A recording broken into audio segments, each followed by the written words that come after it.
We're gonna do the intro screen. Hello everybody and welcome back. The live stream is about to begin momentarily, and soon I'll start answering all of your questions about VR. I've had my VR YouTube channel up for over 5 years now, and for the past 2, VR has become my full-time gig. I'm experiencing new virtual reality games every single day, and I of course love checking out the latest hardware. So if you have any questions at all about this industry, stay tuned and I promise I'll give you some answers.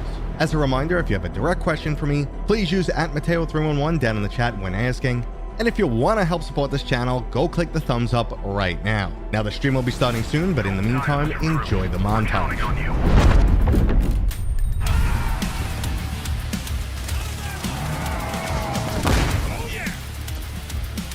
If you're here, something has gone terribly wrong.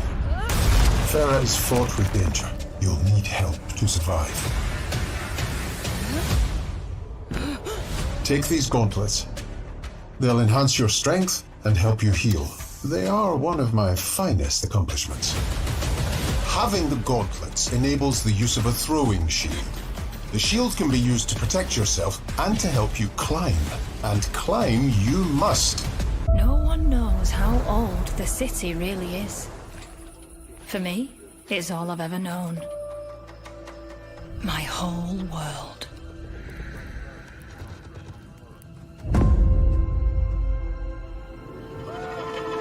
I was raised in this city's shadow. Damn, that Thief game looks pretty good. We should check that out. What's up, everybody? Welcome in. Thank you guys for joining bright and early. If you're here, we're gonna be doing a sound off pretty soon. But hey, let's turn the chair around. Let's face you guys. Let's say hello. Hi. How we doing? My camera's a little bit too high. As you guys know, the room is in adjustment here. But let's get my back's out. I forgot to bring the heating pad down. Old man issues. Hello, everybody. Othello, what's up, brother? I was actually thinking of you. Did we used to play Legendary Tales together back in the day? And now let's do intros. If you guys are just jumping in, I appreciate you guys here. Please go ahead and drop the thumbs up on the video. Let's help it spread, share, all that stuff. And let's do some sounding off. Dave, Arlen, you guys have been in here early. Thanks for popping in. Dave, I pinned your comment because you know what? It made me feel good. And I'm going to pin stuff that makes me feel good. Q Creator, great, dude. Thanks for always being around supporting. Zell, what is up, man? What up, my party people? Kevin, what's going on? Othello, Craig, Wormwood. Wormwood extract is the stuff that is found inside of, oh my God, what is absinthe? Is found inside of absinthe, that, you know, mythological, super creepy, almost hallucinatory drink. Anyway. We're rambling already. Happy holidays, Smart Dimwit. My daughter was like, you teased my daughter last time and you said Zoe with a Y, and she hasn't let it go since. What's going on, Mitsu? Red Turner, The Boss Show, and Chappelle VR. What is up, guys? Thanks for coming in nice and early. Like, honestly, it means the world to me. I want to show more appreciation because I think that's what life needs a little bit. We all need to show appreciation for one another. And I appreciate you guys for being here. A lot of new names too. Like, you know, names I don't usually see, like Tyler Underwood Music. That's a new one. What up? And I'm going to butcher this name. Elia. I'm trying to figure out where the cutoff is. Is it Ellie? Whatever. Ellie, hi. I gave up. I gave up trying. Between my eyesight and just my failure to read, I'm giving up. Thank you guys. I appreciate it. So yeah, drop that thumbs up and we will start discussing everything VR. There is a lot going on, guys. The room is in constant renovation. I don't know if you guys have been hanging out, watching my socials and stuff, because I'm on Insta, I'm on TikTok, I'm on all that stuff. But like Instagram, I kind of just fool around. I film stuff with my daughter. I show off my room. You kind of get a little bit more personal, less VR take of Mateo 311. And then, yeah, words are hard, dude. Okay. Ellie is fine. Got it. So I wasn't sure if it was like Ellie and then your last name started with an A, or Elia and then Pavani, which could totally be a last name, or it could just be have nothing to do with names at all. Like, you guys know Tyrell Wood or Tyriel Wood, however you want to pronounce it. Not even remotely close to his name. Nope. Awesome dude. But he's Italian. So he has an Italian name. So yeah. Words, man. Frickin' words. So Anyway, how are you guys feeling? Who here saw my review of Thief? I'm just curious. You know, show of hands. If he's Italian like you, ciao. See, I thought you might be Italian looking at the name. Io parlo un poco di italiano, ma non bene. I speak a little bit, but not well. I used it when I was in Italy, and I wouldn't speak it around Ty. He's adorable, and he wouldn't make fun of me. But there's another guy in the VR community, Michelle, who I see every once in a while, and he won't let me speak Italian in front of him. He just starts making fun of me. So yeah, so you guys saw the video. I appreciate it. Here's how I won my first VR headset. That is effing awesome. Othello, I asked you, right? Did we used to play Legendary Tales? If you answered me. And guys, just a quick reminder, if you have a direct question for me or you're responding to me, please use that Mateo311. I am horrible at keeping up with the chat, but I do my best. You speak a little Klingon. What is it? Kapla? No, what is it? What do they say? Something when they're like going to go to battle. Anyway, this always drove me nuts in Star Trek. They use a universal translation system. And it translates everyone actively, like spatial audio. So if I walk on the ship and start speaking Spanish, everyone will hear intergalactic common, we'll call it. Or everyone hears their native language in their ear, whatever, however it works. But then you're able to just yell out Klingon words. How do you do that? Okay, anyway. All right. So, Othello, I asked you about playing Legendary Tales. Whoop, whoop. It is coming to Quest. That's what I was going to ask you about. I'm assembling a team. VR Star, Cowabunga, dude. 2026. We got some Ninja Turtles coming. Yeah. Hopefully, we'll see more of that soon. Okay. Do you think the game would be better if it did reach style climbing? No, because there's not that much climbing in the game itself. Maybe a moment here or there, like if you were climbing a watchtower and they made the tower like collapse or something. Something like that would change up the formula, add a little bit more excitement. But this was, we'll get the Steam frame price in a minute. This was very much like just an ode to the original game, a nod of the head. They said, listen, we're not going to go too far off course. We're going to do it justice. We're going to bring it into VR, very similar to Arkham Shadow did for the Arkham series, the Batman Arkham series. So yeah, I have not played Legendary Tale. I'm trying to remember who I used to play from my Discord. I used to play a ton of Legendary Tales with. Back when it was PC early access. It was me, Soul Fox, and two other guys. One was Australian, so it could be Perfects. He joins our Discord. But I can't really remember who. Anyway, I'll find them. We'll assemble a team again so we could play the new update. Yeah, I know it's a universal translator mod, but how can I still yell out? It's science magic. There we go. Okay, Steam frame price. This is where things get really dicey now because I've actually had a few things imported recently that got hit with tariffs. I ordered a $40 item and DHL asked me for $20 in tax, and I said, send it the fuck back. So that's the life I'm living with tariffs. But tariffs, yeah, whatever. They shouldn't be much of an issue. RAM is a serious issue now because like Crucial said, okay, we're only doing business with like OpenAI. They get all our RAM. No one else gets RAM. Sorry, we were like the cheapest option out there in the market and a lot of people used our RAM. Too bad. Those OpenAI people, those AI people, they got lots of money and they want all our RAM. So they get it and you don't, neither. So RAM prices are going insane. We have tariff issues. We have a bunch of things in flux. And I think that's why we didn't get a definitive price drop with the announcement. I think too many things are just unstable. Okay. My VR Novice, I was going to say it with my accent, heavy accent, absolutely cannot figure out rope climbing in Dungeons of Eternity. It's pretty funny when people can't. Speaking of the Fix My Oculus guys, I sent Preston a headset last week. If you guys do watch my other social media channels, I had a Quest 3 that was snoring. That is not an exaggeration. I thought my dog was in this room like sniffing around. no dog in the room.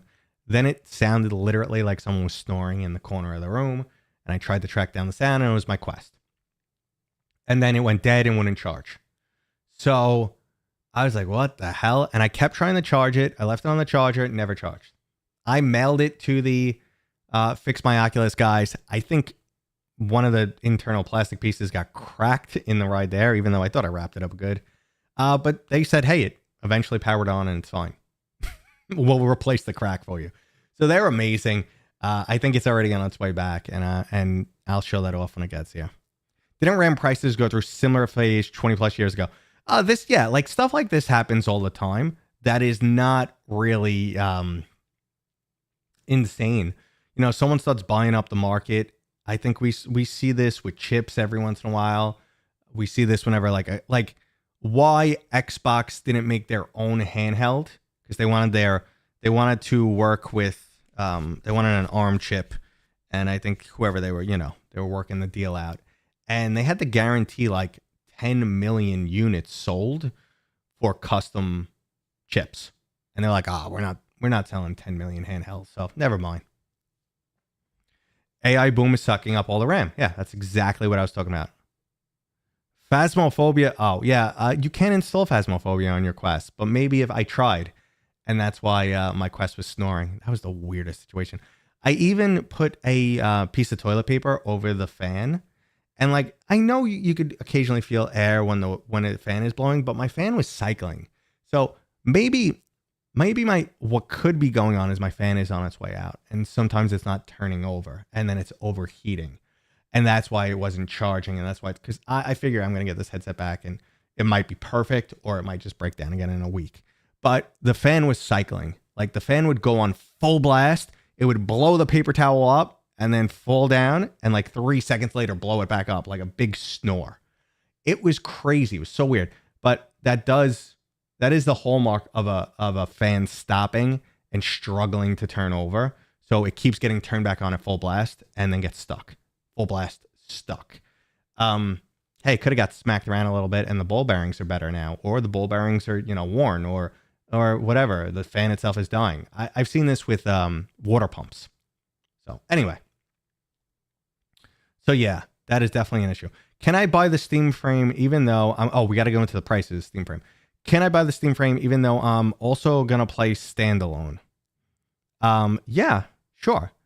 And my PC isn't that powerful. It's a i5 Gen 10 and RTX 1660.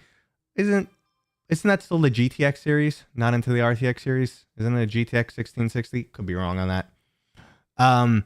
Anyway. Hey! Speak of the devil and they show up. What's up, man? I did say your name. Oh, look at that. My brain is working. It is GTX. Okay. So we were talking about pricing. We were talking about the computer that was broken. We were talking about a billion things back and forth. One question I skated over and didn't answer. Okay.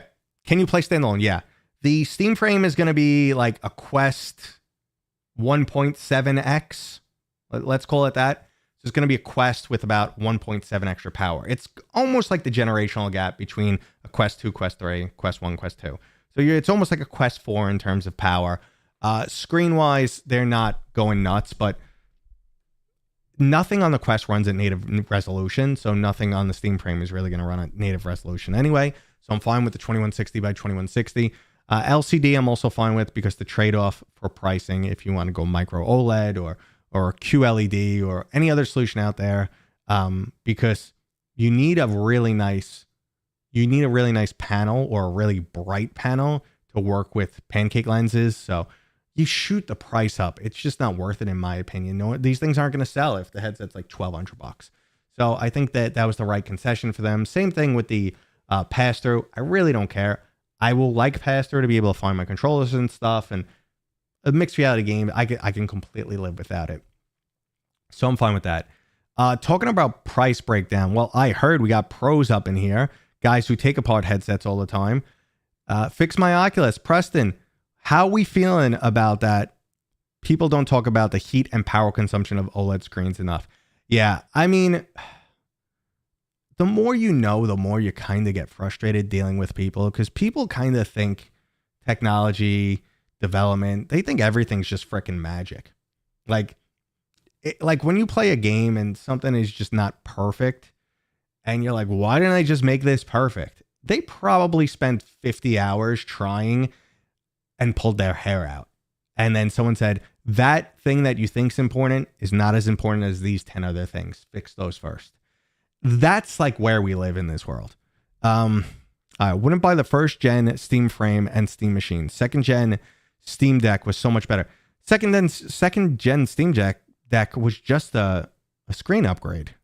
It was just an OLED screen, which is definitely better, but I'm super happy with mine. Yeah, I've never had any issues. Okay. Never used pass-through on my quests when I use them. I mean, I use pass-through as a convenience. And I use pass-through like to check out other features and check out mixed reality games, but I don't think if I didn't have this channel, I'd probably barely use mixed reality. If my family was more into it, we would use mixed reality more. Like we do spatial ops and stuff. But right now it's just me and one daughter. So the little one's too young. The older one will play, and my wife, we've talked about it. It's just not VR is not really her thing. The tech goat is here. Yep, sliding in. All right, the Steam frame not having mixed reality color pass through is a missed opportunity. No, it's not, because you have the port in the front, and if mixed reality is popping off or anyone want to add it, I guarantee there's going to be a color pass through adapter that that plugs into the. It used to be a frunk. They don't have a frunk anymore. Yeah, see, Fix My Oculus is saying the same thing. I'm so glad there's like a 6-second delay, because then I could be ahead of you in responding. Steam frame, $800. I'm similar. What are you thinking? Fix My Oculus. What's that crew thinking over there? Adapters never work though.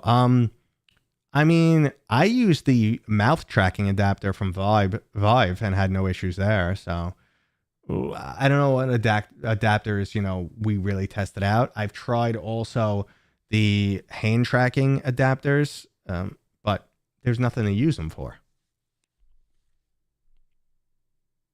Okay. As a Valve Index user, I'm just excited to be untethered with frame. That right there is going to be great. I also think the streaming, the foveated streaming that they're using is going to be a really nice solution. Because I know a lot of the problems with using eye-tracked foveated rendering is where is that rendering occurring, sending information back and forth, and also delays.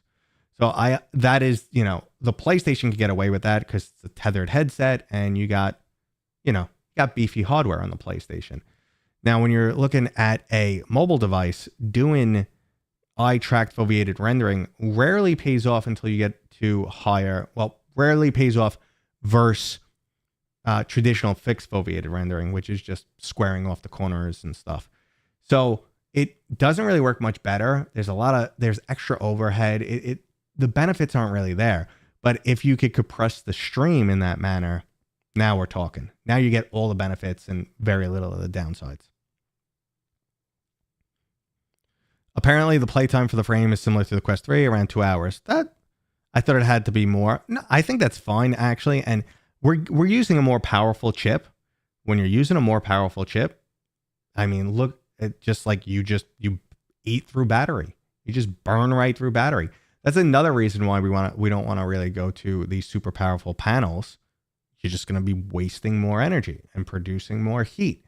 And then you need a better heating solution. And then you have less battery life. I think the one aspect of this Steam frame that's going to be pretty nice, though, is the modular design of the head strap. So if you really want, you can wear like a puck battery or a backpack battery, and it could be, comfortable and last a lot longer. Bill of materials looks to be 505 to 660 based on comparison to similar components and devices.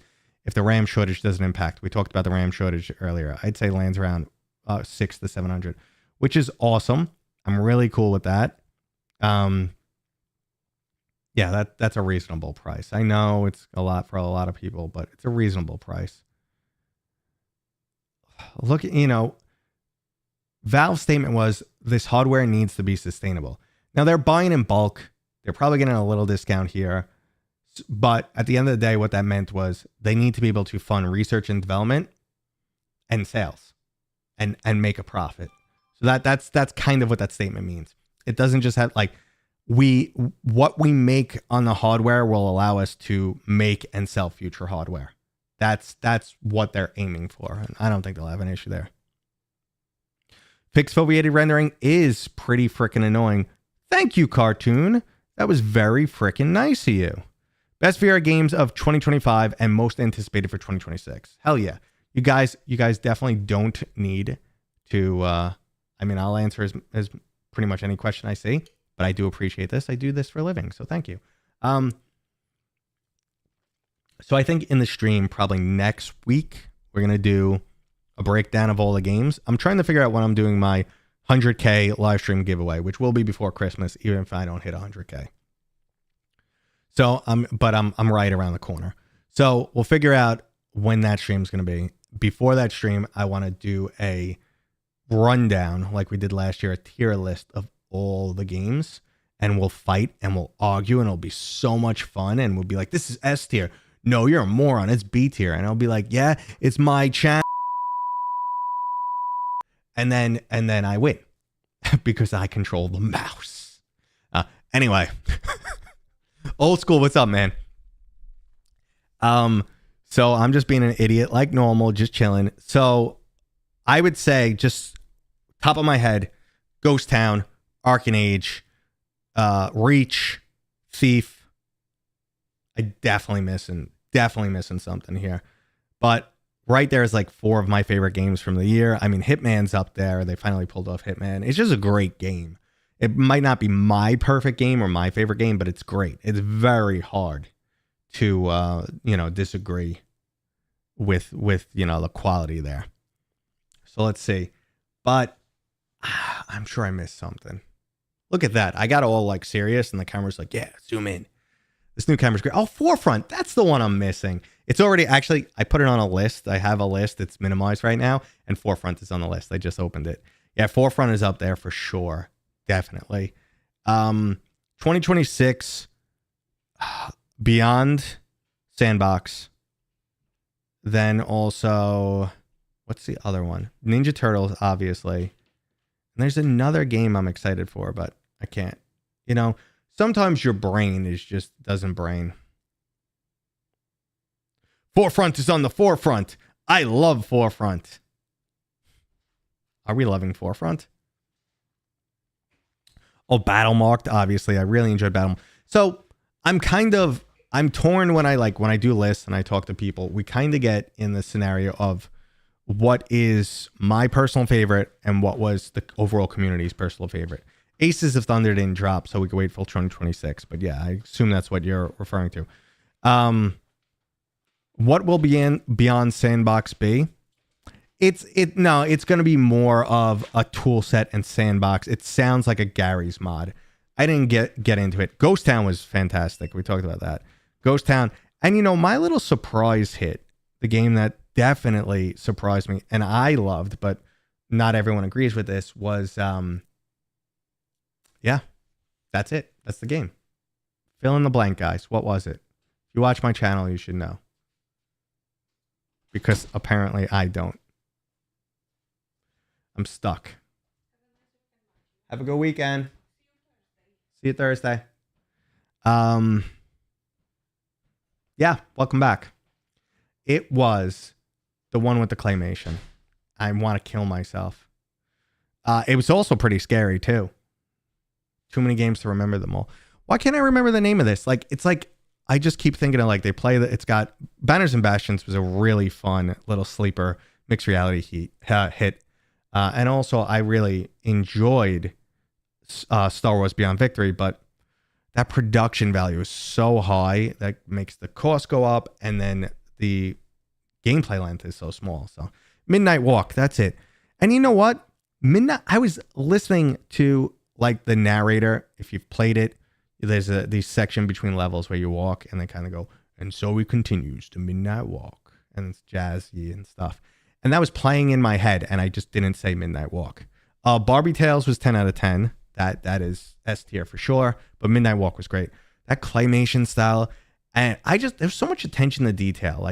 Blinking was an actual mechanic that they utilized on the PlayStation VR 2, and it didn't feel gimmicky.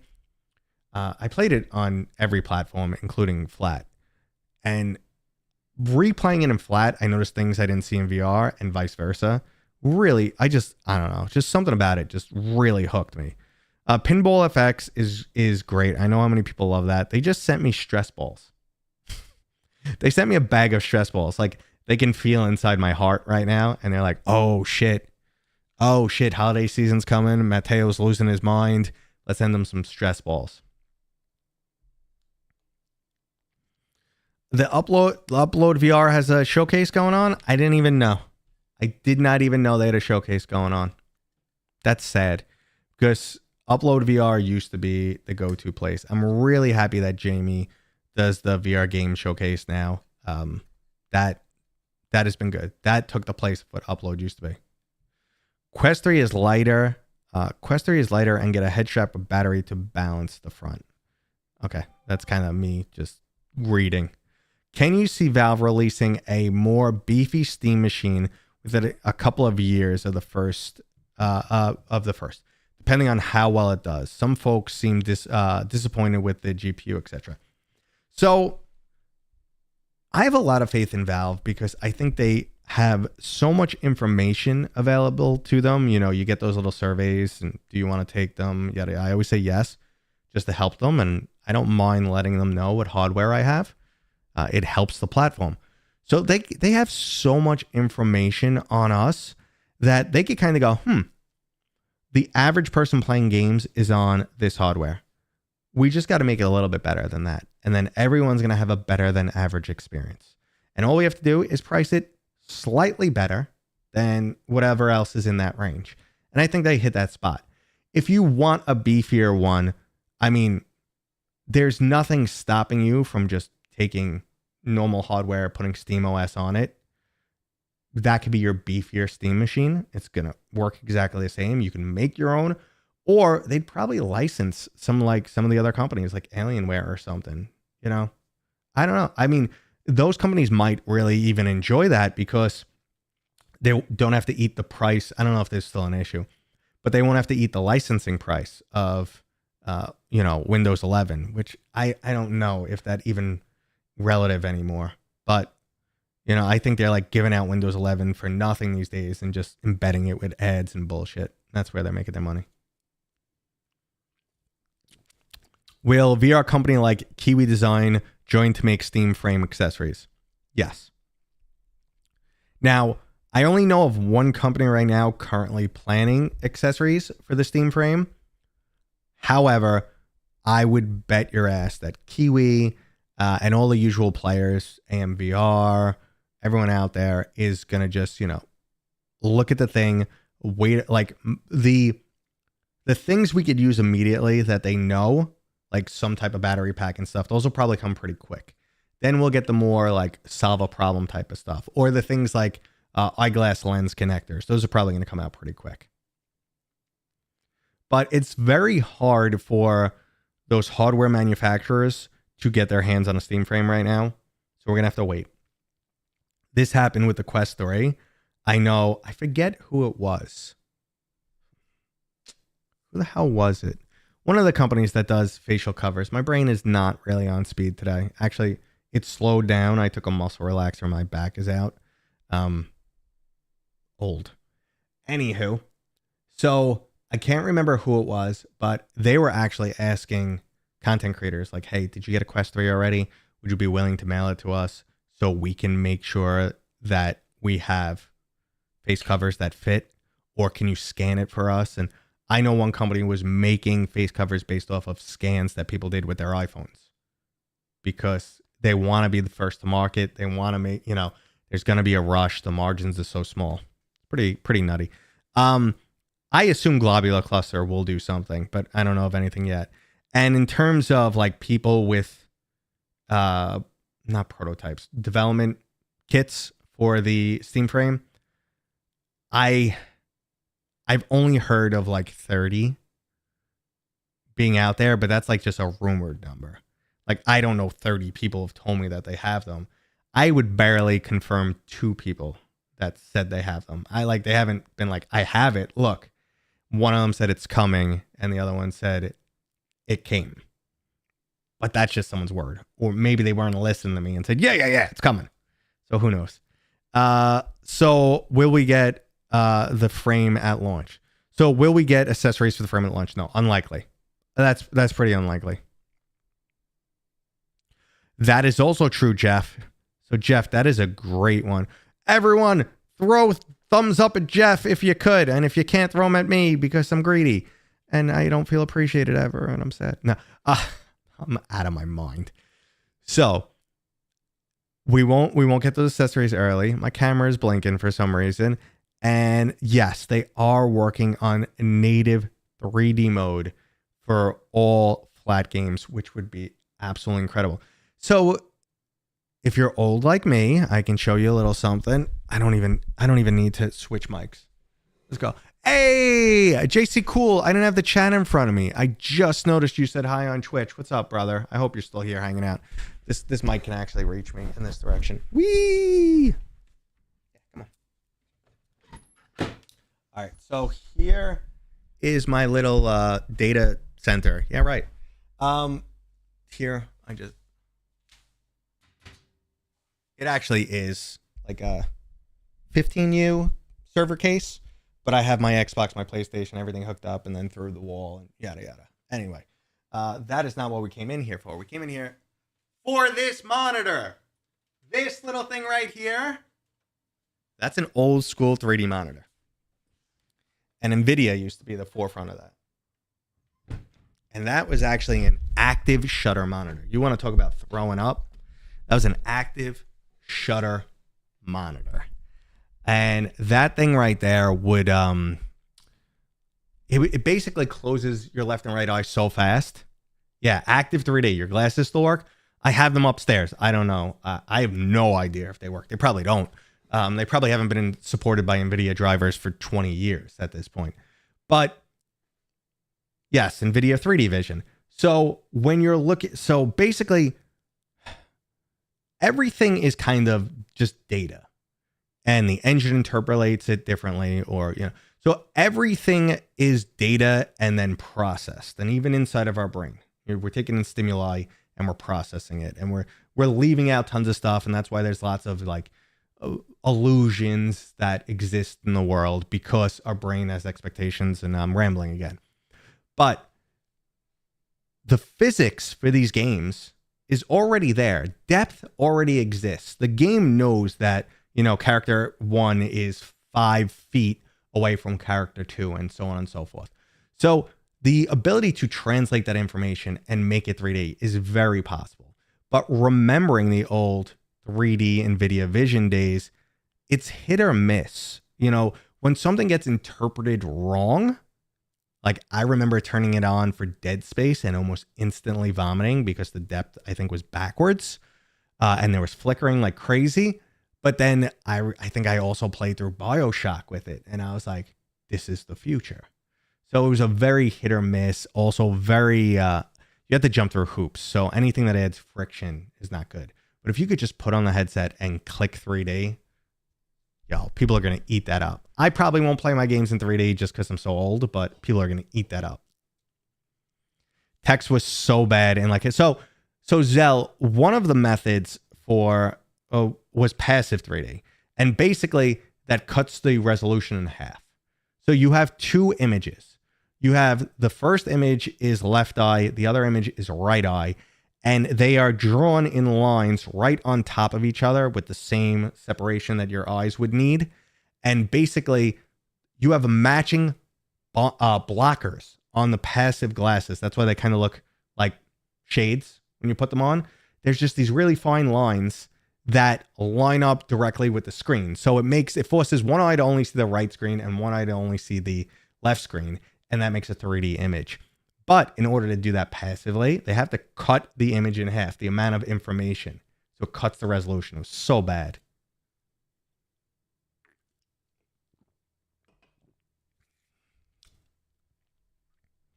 Yeah, man. Blue and red was the original.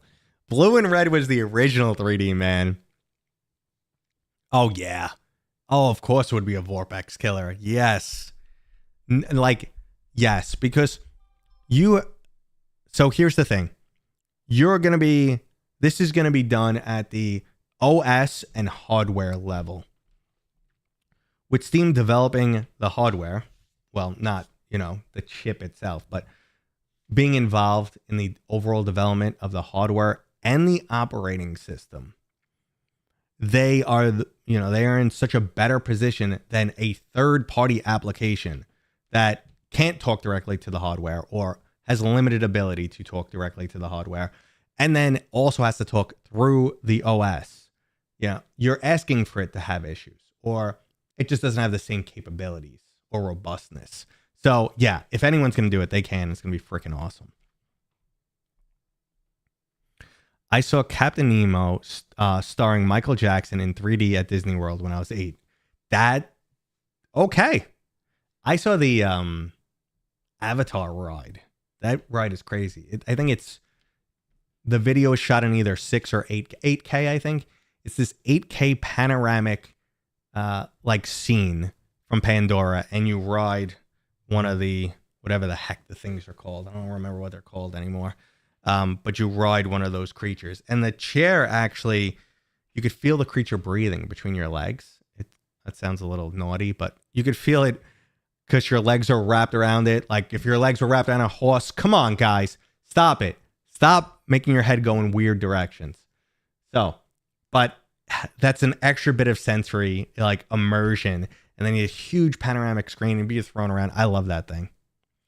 Thoughts on Stress Level 0? Possibly a new game. I believe it's called Hot MK. Okay. So I know Stress Level 0 was up to 2 things. They were working on their engine so that they could bring the original Boneworks 1-to-1 perfectly working to mobile. And then they would use that same engine for a new IP. So there you go. That's all I know. I remember trying to make a 3D comic using red and blue felt tips as a kid. I was hoping it would work with my red and blue glasses. Didn't quite work out. Yeah, I've tried the same, because if it doesn't match, there you go. Yeah, Bone Labs Remastered being released. Nice. Maybe you meant to say Boneworks. That's why you deleted it. Maybe. Huh? Let's see. You're allowed to say wrong stuff here. I say wrong stuff all the time. And then my doorbell goes off and I ignore it.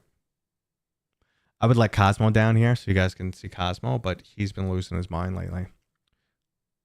I just want Bone Lab with multiplayer sandbox. So yeah, I mean, there's mods for that. I don't know if they'll go that route. I don't know if they'll go the multiplayer route. I think, who knows? Horses have 350 degree view. That is pretty freaking wild. That, as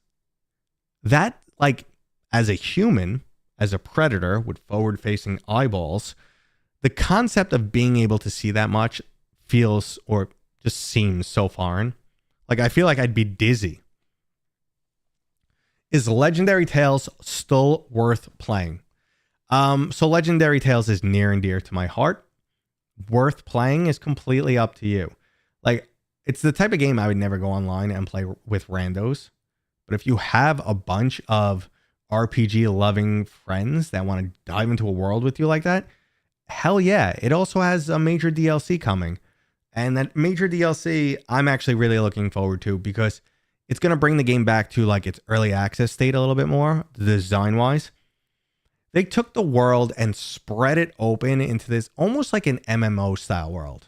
I think they wanted to go for a Skyrim world, but it ended up feeling like an MMO style world where it's just you walk over here, there's bad guys, they see you, you fight them, you occasionally find the boss. Boss. Wow, I don't know what that was. So you occasionally fight a stronger enemy.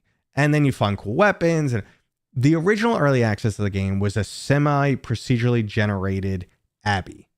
And you'd start and you'd go down a level. And then eventually you'd keep going down and enemies would get stronger and stronger. You'd level up. You'd make your character stronger and stronger. You'd die a lot and then kind of restart new abbey runs. And eventually you'd make it down to a main boss called the Butcher, I believe. And that's how it originally played. And me and Soulfox were addicted. Me and Soulfox started 4 new characters each. And he made a monk character. I made a glass cannon mage. And I was just loving the character system, and we just loved the combat. It was really good. We drop in for like an hour every night, and before you know, we're like 100 hours in. So, I mean, I loved it. But then the full release, in many ways, I really liked what they added, but the overall like world design, I wasn't feeling it as much. This is going to bring us more to those kind of enclosed dungeon access. So I'm looking forward to it. Was that long enough, you guys? Should I rant more? They're like, geez, don't ask this guy questions. Hey, who left a thumbs up on this video? Was it you guys? I don't know. I feel so needy today. Guys want to know a secret? I'll tell you a secret. Come here. Come here. Come here. Camera, come here. That's the wrong way, bro. That's the wrong way, man. Okay, camera. I'm gonna ask you to come in here real close. A little closer. Oh, it's getting mad that I'm manually changing it. Anyway, I'll keep you on tracking. All right. So, it's really not a fun secret. You guys know, I talked about it last week. I usually struggled for the seasonal changes, little seasonal affective disorder. Been a little down, been a little up. You know, I had a death in the family. A friend's parent died. So it's just been, you know, my head's been a little up in the air. I've been a little scatterbrained. My back's out now. I took a muscle relaxer, so I'm a little, you know, I'm not as bright as, even though I'm not very bright to begin with, I'm even duller now. So, you know, the overall mood isn't super high. But like I just said, you know what? I'm always looking to improve myself. I always want to do better. I don't want to be a grumpy old man or anything like that. So I'm just, you know, I had a therapy session right before we went live, like literally right before. And that takes an emotional toll. But honestly, it feels good, but it's a tough process. I don't really have anything bad to complain about. I don't have any major traumas in life. I don't have anything. It's just kind of like extended dullness, feeling a little trapped. You know, like my wife works a lot. You know, it's the normal minutia. And then on top of that, with my body, you know, my brain chemistry just kind of all adds up. But no shame in it. At least I don't see any. If you guys do, fine. I don't care. Live your life the way you want. But you know, it put me in a different mental state than normally right before I prepare for one of these streams. Not like I'm like locked in and let's do this. But you know, it's just a little bit of a different mental state. And I genuinely enjoy talking about some of that stuff because I think a lot more people in life need help and no one talks about it. And sometimes it's taboo. And, you know, just being around to talk to you guys, you know, and just rant and stuff actually helps me a lot. You know, it really does. Chat GPT therapy. I wish. Painting. So I've been painting with my daughter. If you guys, you know, I always treat everyone like they're brand new to the channel, but we've been painting and we're starting a YouTube channel for painting minis in 2026. I mean, we actually started the channel. I have like tons of content, but we'll start editing and posting in 2026. And then we'll start selling these. And this is my first paint job ever. This is the War-Torn Balor. I'm going to shut off the tracking and try and get a zoom on this. Let's see. Single tracking mode off. Zoom.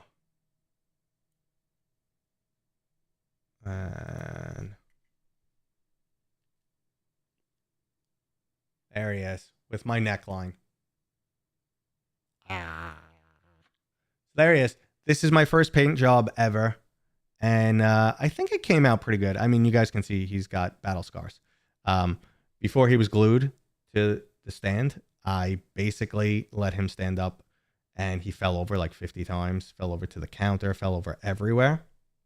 No, this was not airbrush. This is hand painted.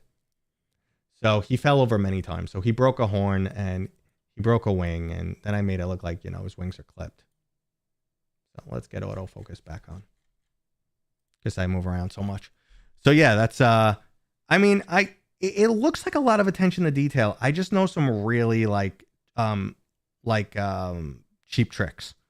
So I did a base coat and I based in black. And then I did a red coat, like a base over that. Then I did a black inking to fill all. This sounds complicated, but literally it was just everything black, can't go wrong. Then almost everything red, can't go wrong. Then you do the inking. So you pretty much dilute the black paint until it's like ink and just evenly spread it over, and it fills the crevices. And then I do the same for his shorts, except I use the stain and an ink, pretty much the same process.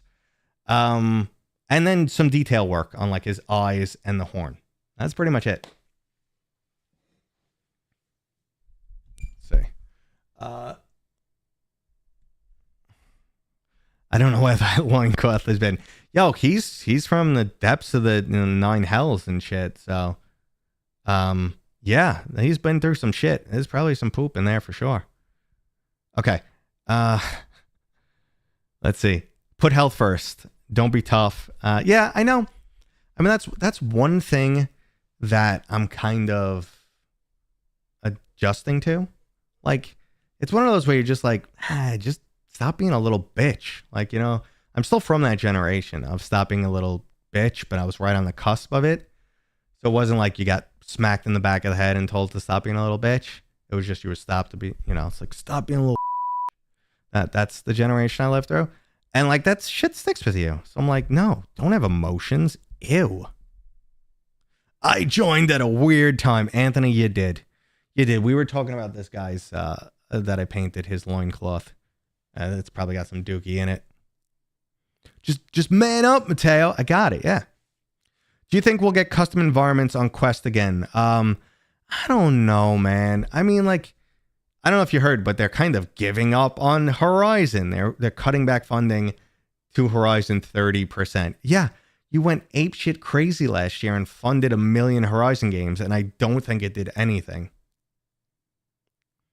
Being stoic isn't evil neither. I'm with you there. It's just stoic or shit building up. There's a difference. Horizon sucks. Gasp. No, it's the future. Everyone wants to live in a cartoon fake world with kids screaming. All right, that's enough sarcasm for me. Loincloths and mental health. Yes. I don't even know any content creators that cover Horizon games. I mean, they exist. They exist. And actually, if you look at the names of the studios that are making some of the more popular apps, they're studios we've seen for a while. Like My Dearest is doing, what is it? Ninja Warrior. See, this is my move for. No, it's not. Maybe this more. This is my ninja move. I'm climbing. Anyway, so they have Ninja Warrior coming. That's My Dearest. They did Brazen Blaze. Brazen Blaze to Ninja Warrior. Pretty big difference. What's the next big VR game coming? We don't have much information on the lineup for 2026, but I think Gunman Contracts is a fan favorite that we're waiting for, and it'll be really good.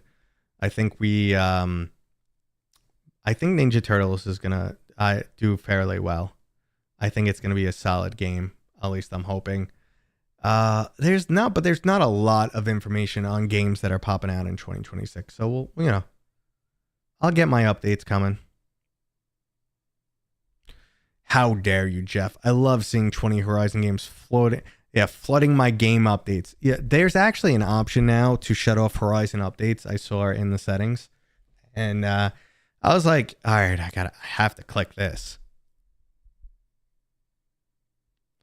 Ninja Warrior VR is an app, though. I meant Horizon Worlds game. No, that Ninja Warrior, I'm pretty sure, is literally in a Horizon world. I could be wrong, but I'm pretty sure that was the case. Let's see. I was just looking at something. Somebody sent me something else. I think we need more open world games on the Quest. Yeah, it's just tough. So I can give you examples of lots of games that work or are very close to working, but they had to there's limitations. And we could throw it, and I don't consider this any real limitations, but we'll start with Blade and Sorcery. Amazing game, viral game. Everybody loves it. Some people say shit about it, but whatever. That game is so good because of the mechanics. The mechanics took like 4 years of refining. They're like 4 years deep building just mechanics. And then they were able to add like some single player mode on top of it. Eventually, they're like, that is an insane time commitment. And a lot of people would be broke before that. Like they got in early, they got very popular. A lot of it's their name. It's a great game. Don't get me wrong. But a lot of it also involves getting lucky. Most people can't afford that.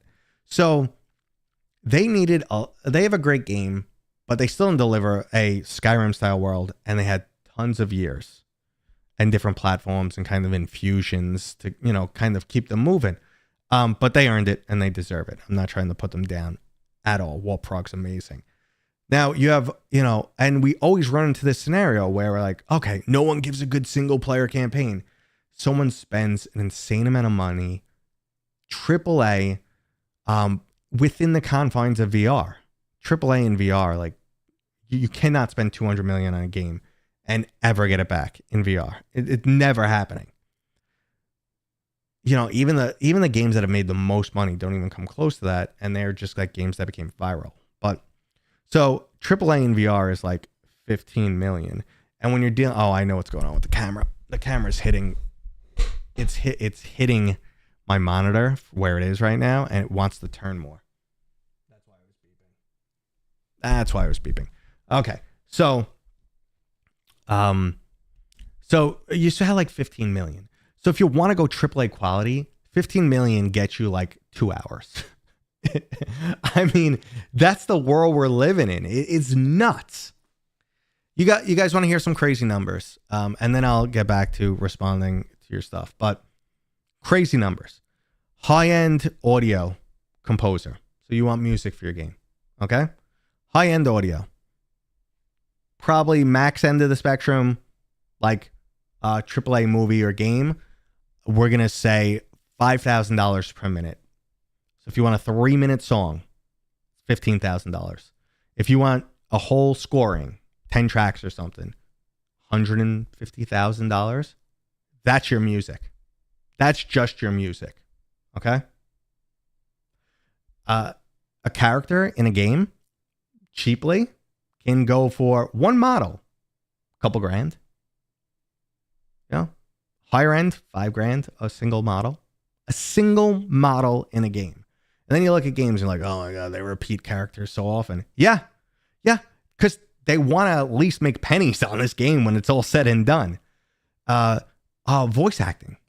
Voice acting can be $35,000 a minute for high end. I'm using high end examples though.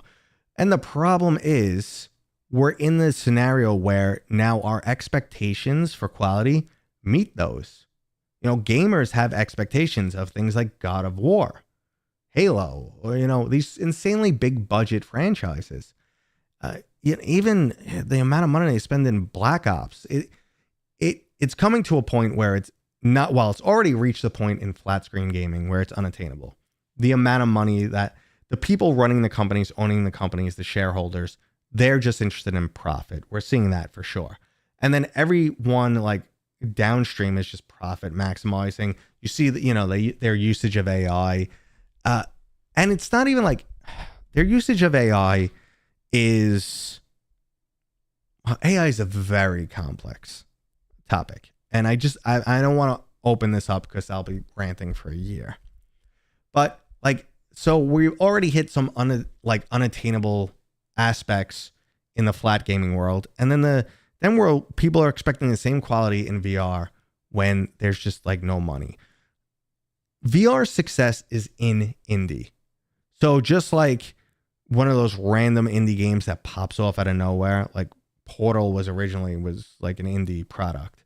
Or these games are just unique. Like, I forget the card one, would it be, that came up recently. I didn't play it. That's why I can't remember. Battlearo or something, and everyone says the name wrong. That's where VR can really succeed.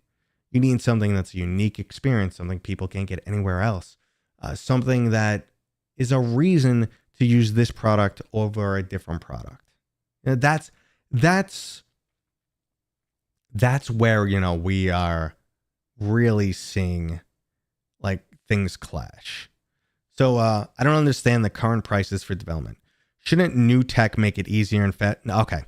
So the tech doesn't make it easier and faster. It really doesn't. Like sometimes it does, but like AI is the best use case for AI is programming. In my personal experience, that is the absolute worst use case. And they now hire people to be AI code fixers because like your back end of your system was written by AI and no one can freaking figure it out. And AI just straight up lies to you. It's like, yeah, this is perfect. I mean, and they make themselves sound so amazing and they suck. So I'm stuck on AI again. Jesus. Yeah, I'm 2 months clean of that game. See? Yeah. So like prices, you're paying for staff. And people need, like, just with inflation, the cost of everything should go up like 3% every year. The hardware doesn't really make it better because even if it did make it faster, every year expectations are growing. So, like, yeah, we could probably remake Duke Nukem 3D in like 4 months. We could probably remake that game in the same quality, if not better quality, with the new technology. However, if I give you that product, you're gonna be like, "What is this? This is archaic." So it's, you know, it's a dire situation right now. I don't know, dire sounds too much, but overall, it's not seeming great for the gaming industry. But this is where we had people like Expedition 33. You know, these AA products slide in, Reach, AA style product. These games slide in and they nail it. And, you know, we're going to be somewhere between indie, like cool indie stuff, and up to AA. And that should keep us happy. I will say, I agree with you in terms of AI that my favorite use case has been just talking to it. Like seeing how it answers questions or getting information and then challenging it. Like, please verify this for me, stuff like that.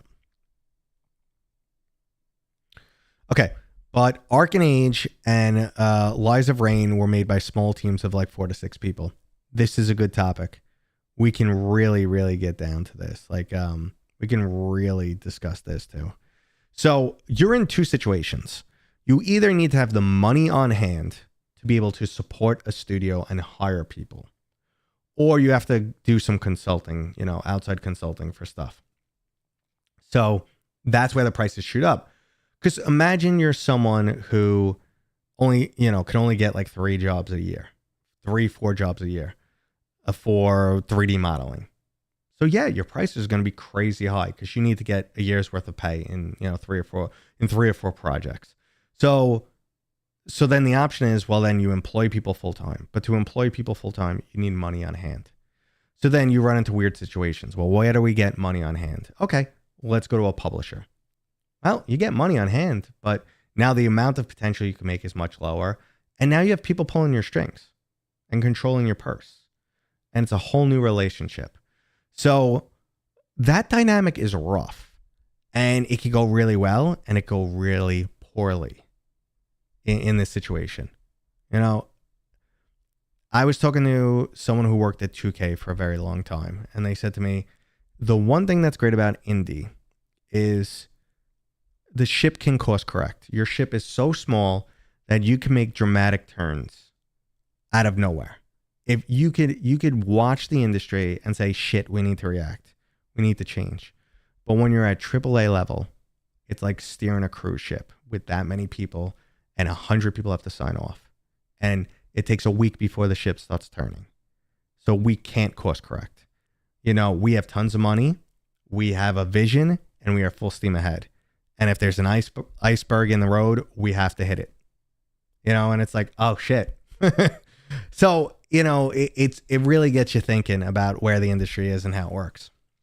I love the Reach. It had a buggy launch, but they fixed it now.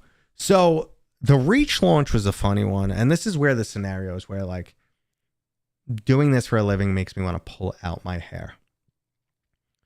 I turned on Reach and it worked.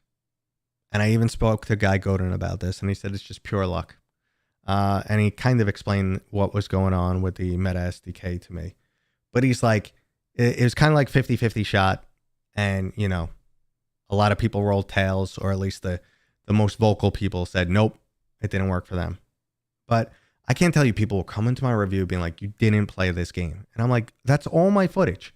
And then I sent someone a clip of me literally starting up the game. Like, I went from mixed reality, showed my room, flipped over into VR, opened Steam Link, launched the game, turned mixed reality back on. Like, so they could see everything. I launched the game, went into the game, people were like, this is bullshit, this is fake.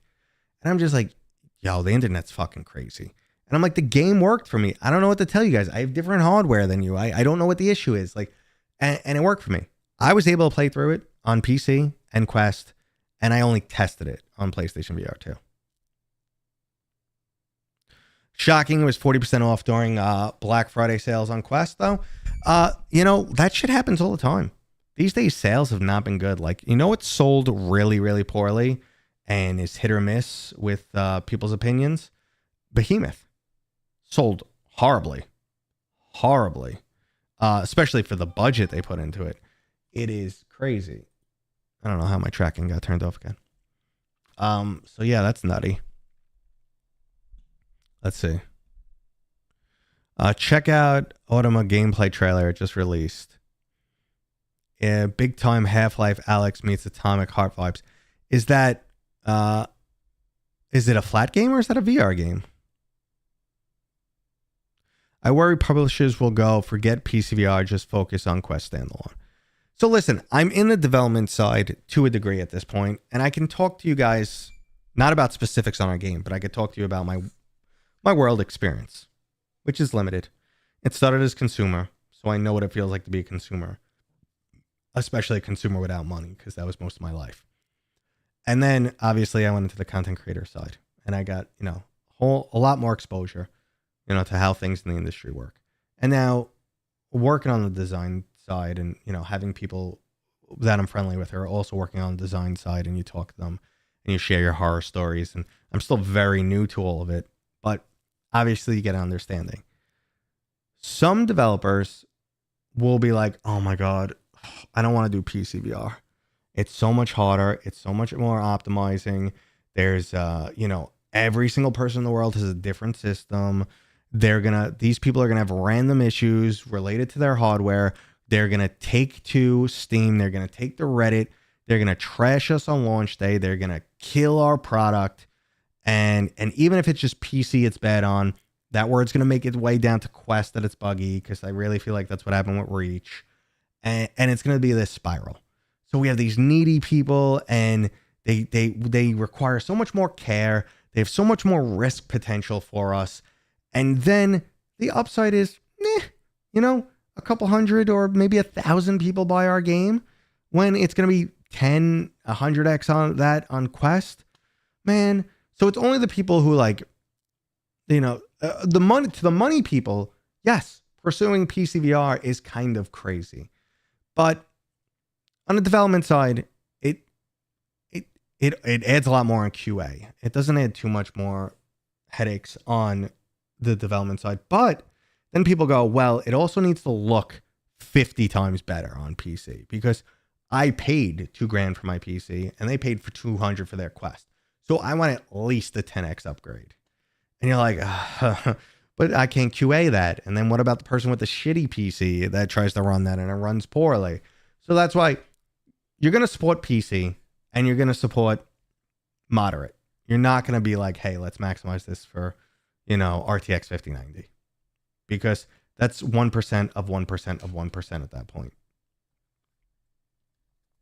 And 2K will only cover the cost of your RAM these days. Yeah.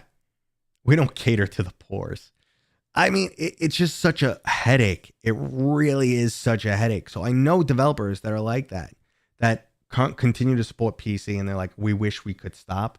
We're just not stopping because it'll be a bad look if we stop supporting PC. We lost our roots. We don't care about VR anymore.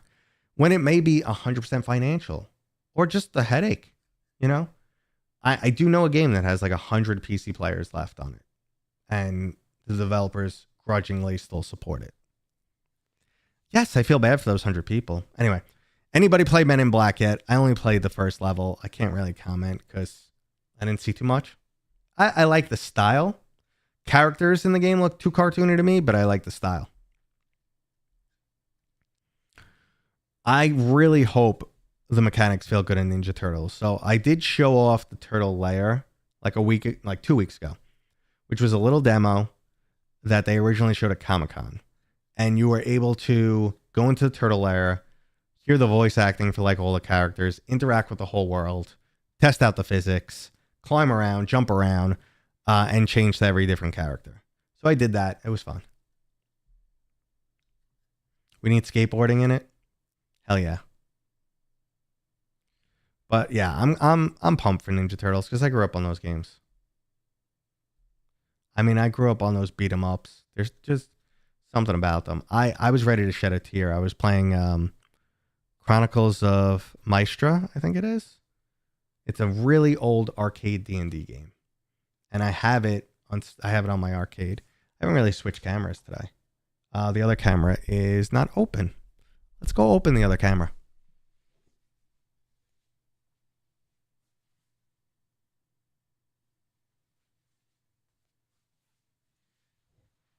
Not on it. The one on. Hi, I'm over here. When you have it set on slow, it sometimes can't keep up. The one on Ninja Turtles on NES. My God, you want a challenge? That game. That game's brutal. Release trainer Raphael. I would love to. So, let's see. 1 star. Yeah, some of the excuses for 1-star reviews on the Metastar. Got stuck on a puzzle. Worst game ever. Yeah, like, listen, the review bombing's the worst too. I went and gave Battle Marked a 5-star review just to counter out the ones. I was like, I would have gave it a 4 or a 4.5 if I could, but just to cancel out the ones. Jesus, I had to. It was just like, this is the worst.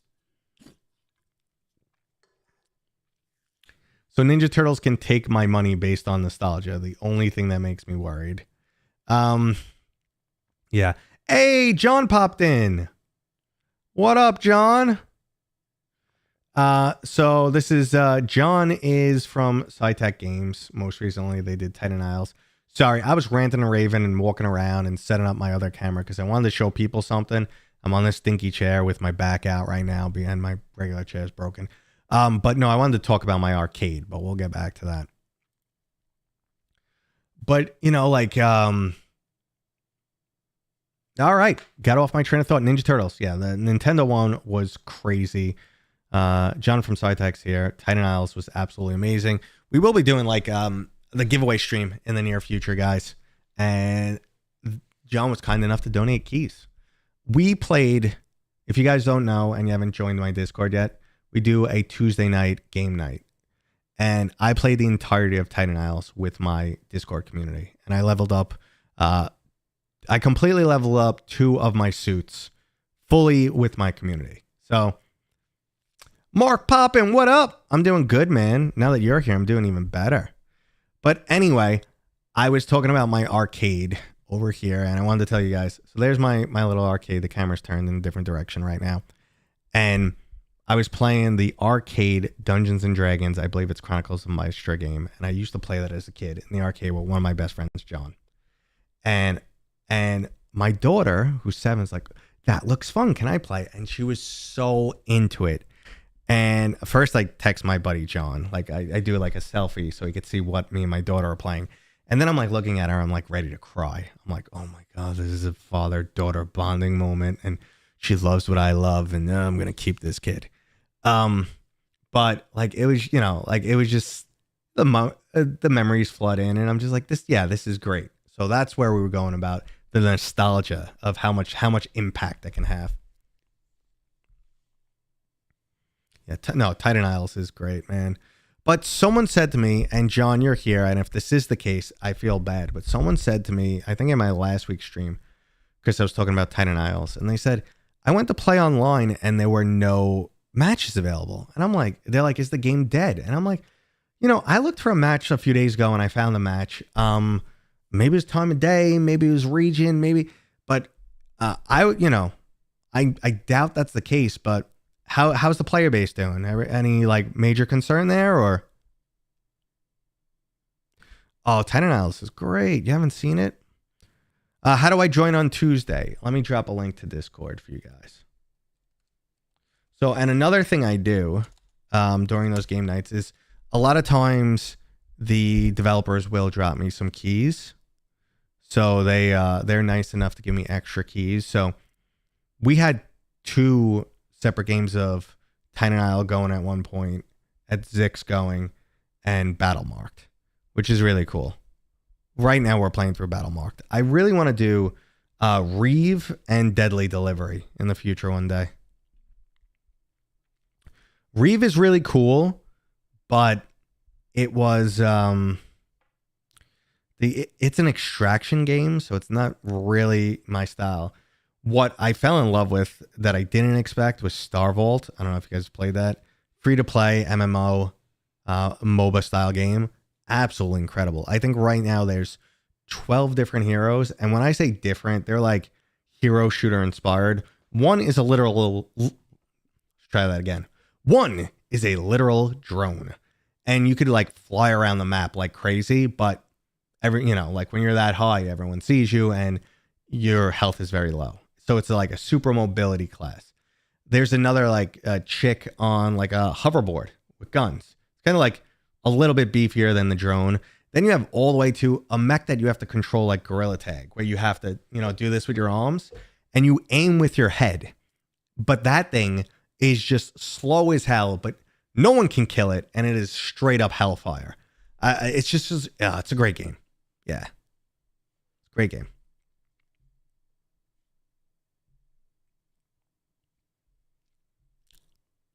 Make a virtual pinball. There's definitely virtual pinball out there. I mean, there's Pinball FX. And I played a really cool one. I can't remember the name at AWE, where it's the first time I've ever played multiplayer competitive pinball. So there's a cannon inside the pinball case, enclosure, whatever you call it. And in VR, one person controls the cannon and sees a head, like a giant, which is the other person. And you get to shoot cannons at them while the other person is playing pinball. It's awesome. Most games are private groups, 4 players together. Yeah, okay, that makes sense. I mean, because a lot of these games, especially when you're dealing with the quest and stuff, you don't want to jump into randos because you get just a bunch of screeching kids. So, unfortunately, that's just too common. But last time I jumped in and met randos, they were all from your neck of the woods. They were all from the UK. And they were all like longtime Winlands fans. And they're like, we're the biggest fans. We've been playing it for years. They sounded old like me. And then they're like, now we're loving Titan Isles. I'm like, oh, great. And I played a few rounds with them and then I bounced. I'll create a physical pinball table with a 40-inch TV. I have a physical projector table that I use for D&D. That kind of sounded like a similar statement. Star Fox would be fun. I think people get concerns with the motion sickness. Like, I think that's also some of the stuff I heard inklings about Industrial Light and Magic with Beyond Victory, their pod racing game. I think just like some people who started working on development couldn't handle it in VR, and they're like, nah, we can't sell this game. We're gonna kill somebody or ruin their VR life forever. And I can totally get that, because it just takes one really bad VR experience and you don't want to go near it ever again. Do you think Steam Frame is going to convince more AA developers to include native VR modes in their products? Games like GTA 5, Cyberpunk VR, they are amazing experiences. We were talking about earlier that they are actively working on making native 3D support for flat games built into the Steam Frame. It is something they are actively pursuing. And with that in place, I mean, that almost covers like what you're looking for. I know it doesn't cover the controls and like physical gestures and stuff, but it gets you hella close. So maybe. Let's go with maybe. Let's go with that. How's that? Was that a good answer? So I know we were talking about it earlier also. We were talking about Thief VR. How many of you guys have played it? Show of hands, thumbs up if you liked it, thumbs down. Just a hand if you just saw it. I got about 70 people online. Okay. All right. I mean, it's people playing in the middle of the afternoon, so that's nice. Hey, Iron Rebellion up in here. What's up, guys? What's going on? I told you guys when I run the giveaway stream, that is another studio that was nice enough to give us some keys. So we're going to have some Titan Isles, some Windlands. We're going to have Iron Rebellion keys dropping. It's going to be a grand old time. We're very, very close to 100K. Thief, yes. Did I not say the name of the game? Sorry, my voice is starting to go out. Just sometimes it gets too dry and I'm out of fluids. So you played the games back in the 90s. When we get in the single player campaign for Iron Rebellion, yo, I'm really looking forward to that. Nah, I really appreciate it. Everyone in the VR community is super kind. They're super kind, super awesome. Hey guys, you want something to look forward to in 2026? We were talking about that earlier too. It's the single player campaign for Iron Rebellion. Come on, like a mech game in VR is a no-brainer. Just like Thief was a no-brainer in VR. I was very happy with Thief. It was nostalgic enough. It was cool enough. It was well done. It felt very good. I enjoyed sneaking and just, knocking out a couple guards. And my daughter, if you guys saw that clip. Just a you issue? Could have been a me issue. Yeah, I mean, I hope. Supposed to say when it's ready. Yeah, that's a good answer. That's the general Valve answer, Oh, when are we getting it? When it's ready. But that's a good developer attitude to have, but not everybody has that luxury because someone else controls the purse, which is very understandable. So sometimes when it's ready, who's ready? Like, someone's going to say, I don't care, it's ready.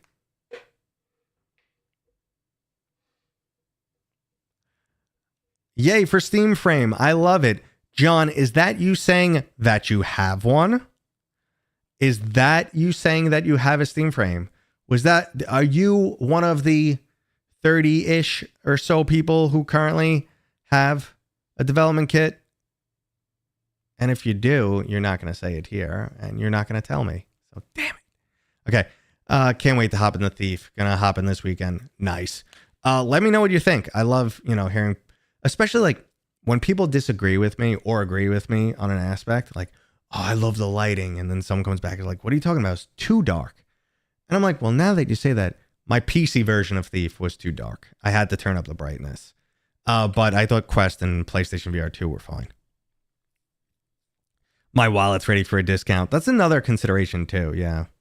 Like, I don't want to go around giving out FOMO because just play what you enjoy. Play what you want. Don't it's your money. Always remember that, obviously. So yeah, that's one thing. Like in the past, I was so afraid to hype anything, but at the same time, people are just so much more receptive to a positive tone in general. So I don't want to sit there and just, glaze all over a product for the sense of, positivity and better outlook or outreach. But, there's a way to say things. I guess that's what I'm saying. You learn over time how to highlight things you enjoy and think deserve to be highlighted. So, see, this is so funny, Max. The Max. I was not a fan of the bow. See, like, I felt like it was designed for trick shooting, which maybe that's what a Thief does, but you never long draw that bow, which, I mean, I guess makes sense because you're a thief and you want to be quiet with those stealthy attacks and you would short draw. but it just felt so weird to me. And my brain was just like, then I realized I could just kind of do this, like kind of like zero it in. But it's also maybe I just had a weird grip or something.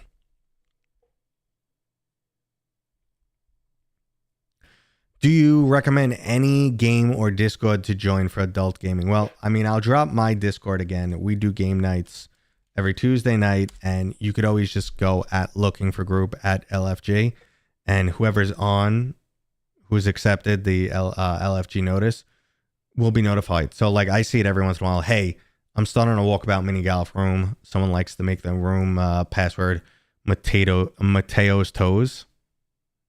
Internet.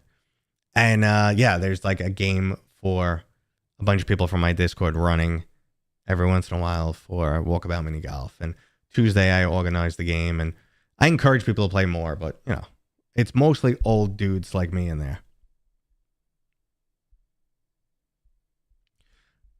I mean, you know, sorry, I think you're right. I think you draw a short bow. You know what? You're on to something. Metastore styles in general, a sticky tar pit trap. You end up like a squirrel. I mean, yeah, that's true. Mateto. Arlen, I'm sure you've seen. Oh, is that the new one? The new code they're using? Mateto, not Mateo's Toes.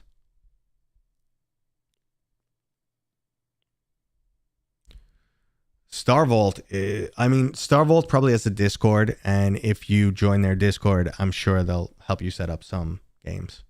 I'm sure they have something for that. Lush Foil Photography Sim dropped VR mode today on Steam. I just, like, the one thing I can say is I can watch these things now, like I can watch different games, different projects, and appreciate them. And look at them more like, ooh, how'd they do that? How'd they pull that off? And have a deep appreciation for like selling you mechanics that you believe in or that really work. But at the end of the day, I'm not gonna have fun with a sim photography game. So it's something that's like really, really, really far back on the back burner. Mateto. I might have started Mateto. No, Mateo's Toes.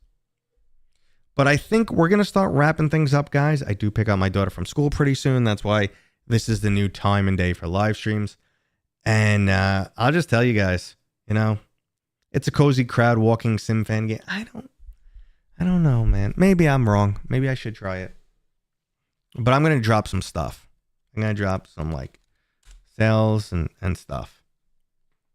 I think that works. And then we'll talk about some stuff. All right. Yeah. So guys, I maintain this spreadsheet of hardware, software, links, everything, games I recommend, sales that are ongoing, my affiliate links, some links that are not my affiliate links, just any sales that I know are going on. Geez, my voice is really going out. So go check that out. There's lots of sales until January like 6th going on right now. And Iron Rebellion, thank those guys. You're going to have some keys for that game in my live stream giveaway coming up before Christmas. Sorry, my voice is really out here. That's it. I'm going to call it. Thank you guys for allowing me to do this as a living. It's amazing. You guys are awesome. I appreciate you guys. Thumbs up the video if you're still here. Bam! And that was today's stream, guys. Thank you so much. I wouldn't be here without you. You guys mean the world to me. I hope I did a good job answering all of your questions. And if you want to help support me, the easiest ways are always to leave a comment, throw a thumbs up, subscribe, or if you're one of those crazy people who likes to burn money on me, why not use one of my affiliate links for a discount on some accessories? Maybe become a Patreon or YouTube member. And finally, I have a merch shop with items that no one has ever bought before. Again, thanks for hanging out, guys. And of course, I'll see you on next time.